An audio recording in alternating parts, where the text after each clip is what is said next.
Hello friends and very warm welcome to Chicky's Biology another video. In this video today we will discuss about nucleolus. आज हम लोग बात करेंगे nucleolus के बारे में और आप मेरे साथ में इस वीडियो में स्टार्टिंग से लेकर एंड तक कनेक्ट जरूर रहें। और अगर आप चिकीज बायोलॉजी चैनल पे नए हैं तो चैनल को सब्सक्राइब करने के बाद में बेल आइकन के बटन को प्रेस करना बिल्कुल भी न भूले, तभी आपको आने वाली वीडियोज के नोटिफिकेशन टाइम टू टाइम वहां पे मिलते रहेंगे। और फ्रेंड्स, अगर आप लोग बायोलॉजी या बायोलॉजिकल साइंसेज के किसी भी कॉम्पिटेटिव एंट्रेंस एग्जाम की प्रिपरेशन कर रहे हैं या करना चाहते हैं तो ये सभी वीडियोस आप लोगों के लिए हाईली इंपॉर्टेंट है, हाईली क्रूशियल है। और पहले से भी हमने बहुत सारी वीडियोस चिकीज बायोलॉजी चैनल पे अपलोड कर रखी हैं, प्ले लिस्ट में आप जाके देख सकते हैं। ये सभी वीडियोस आप लोगों को सब्जेक्ट वाइज मैनर में वहां पे मिल जाएंगी। और अगर आप NEET, DBT, JRF, ICMR, ICR, CSIR, NET life sciences exam, GATE biotechnology exam, GATE life sciences exam या फिर CUET, MSc in biotechnology entrance exam की प्रिपरेशन कर रहे हैं, करने का सोच रहे हैं, तो आप इन सभी वीडियोस को फॉलो कर सकते हैं।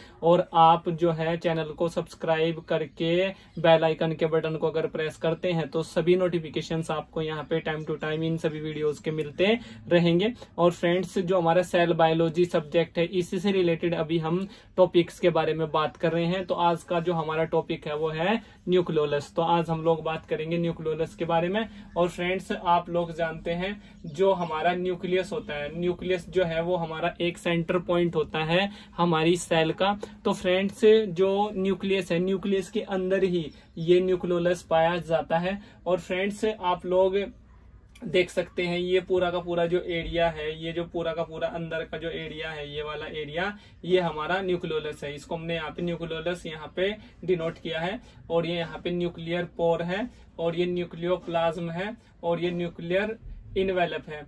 और फ्रेंड्स, ये हमारा यहाँ पे पूरा जो हमारा यहाँ पे है ये हमारा न्यूक्लियस है। तो न्यूक्लियस के अंदर न्यूक्लियस का जो सेंटर पार्ट होता है वही होता है न्यूक्लियोलस। तो न्यूक्लियोलस का क्या फंक्शन है, न्यूक्लियोलस क्या है, इसके बारे में यहाँ पे बात करेंगे। तो फ्रेंड्स, ये क्या होता है, न्यूक्लियोलस क्या होता है? A dense round structure found inside nucleus of eukaryotic cells. ये यूकैरियोटिक सेल्स में पाया जाता है, न्यूक्लियस के अंदर जो है न्यूक्लियोलस। और friends, not surrounded by a membrane, ये मेम्ब्रेन से सराउंडेड नहीं रहता। इट इज मोस्ट प्रोमिनेंट सब न्यूक्लियर स्ट्रक्चर, ये एक मोस्ट प्रोमिनेंट सब न्यूक्लियर स्ट्रक्चर होती है। और मेन फंक्शन ऑफ न्यूक्लियोलस क्या है, मेन फंक्शन क्या होता है न्यूक्लियोलस का? यहाँ पे राइबोसोम बायोजेनेसिस होती है। यहाँ पे राइबोसोम जो प्रोटीन सिंथेसिस मशीनरी होते हैं ये यहाँ पे बनते हैं, इनकी बायोजेनेसिस यहाँ पे होती है।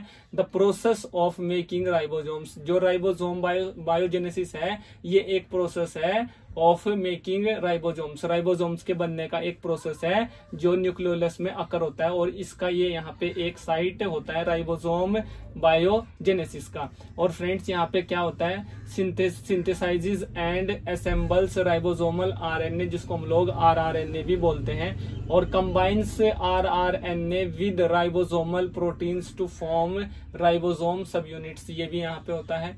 और friends, steps in ribosome formation, जो राइबोसोम फॉर्मेशन इसमें कौन कौन से स्टेप होते हैं? तो फ्रेंड्स, इसमें ट्रांसक्रिप्शन ऑफ आरआरएनए जीन्स यहाँ पे होता है। इसमें क्या होता है, nucleolus transcribes genes coding for rRNA using RNA polymerase 1, जो यहाँ पे एक इंपॉर्टेंट पॉइंट है। और सेकंड जो पॉइंट है वो है यहाँ पे produces 18S, 5.8S and 28S rRNAs in eukaryotes.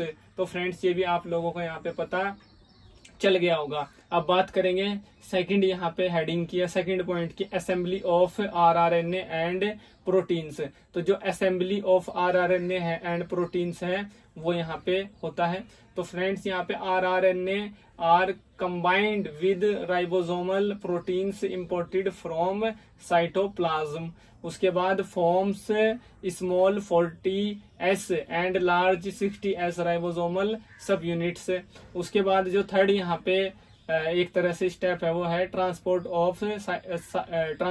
To cytoplasm. तो friends, ribosomal subunit exist nucleus through nuclear pore, जो यहाँ पे ये न्यूक्लियर पोर था। उसके बाद they unite in cytoplasm to form functional ribosomes. तो फ्रेंड्स ये पूरा का पूरा एक तरह से यहाँ पे स्टेप्स हैं, स्टेप्स इन राइबोसोम फॉर्मेशन। जो राइबोसोम फॉर्मेशन के लिए जिम्मेदार होते हैं वो सभी यहाँ पे ये स्टेप हैं।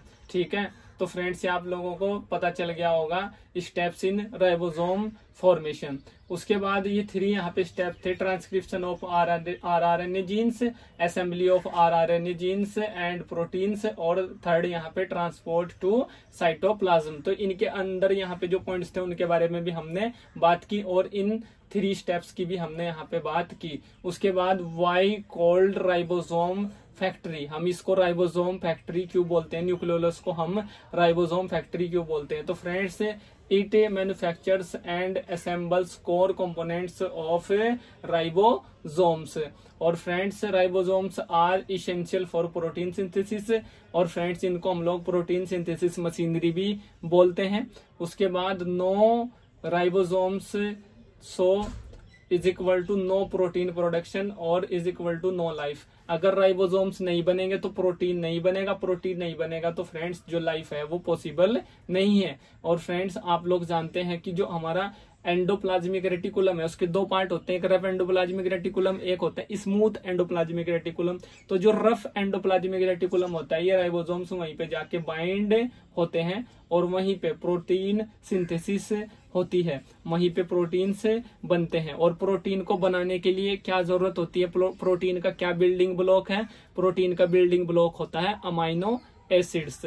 तो फ्रेंड्स ये आप लोगों को पता होना चाहिए। उसके बाद जो यहाँ पे क्विक जो फैक्ट्स हैं वो उनके बारे में बात कर लेते हैं। न्यूक्लियोलस से रिलेटेड जो क्विक फैक्ट्स हैं, तो फ्रेंड्स इसमें डिसअपेयर्स ड्यूरिंग सेल डिवीजन, ये जो न्यूक्लियोलस है ये डिसअपेयर होता है during cell division and reappears in daughter nuclei, ये रीअपेयर होता है इन डॉटर न्यूक्लियाई, मतलब कि जो नई सेल्स बनती हैं उसमें ये रीअपेयर वहां पे होता है, इसका अपीयरेंस वहां पे दोबारा से आ जाता है। उसके बाद ये जो न्यूक्लियोलस है ये highly active in cells that produce a lot of proteins, example liver and pancreas, ये इंपोर्टेंट पॉइंट है। उसके बाद इट्स साइज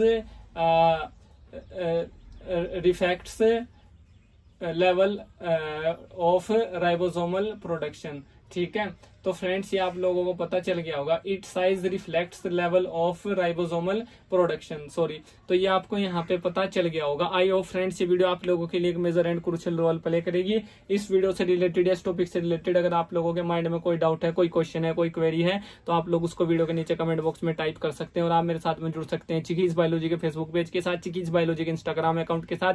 इन सभी अकाउंट्स की जो लिंक्स हैं वो मैं आप लोगों को अपने सभी वीडियोज के डिस्क्रिप्शन बॉक्स में अवेलेबल करा देता हूं। और फ्रेंड्स अगर आप मुझे मेल करना चाहते हैं तो मेरा मेल आईडी है ankurk591@gmail.com। यहाँ पे भी आप अपने क्वेश्चन, क्वेरीज, डाउट्स मेरे साथ में शेयर कर सकते हैं।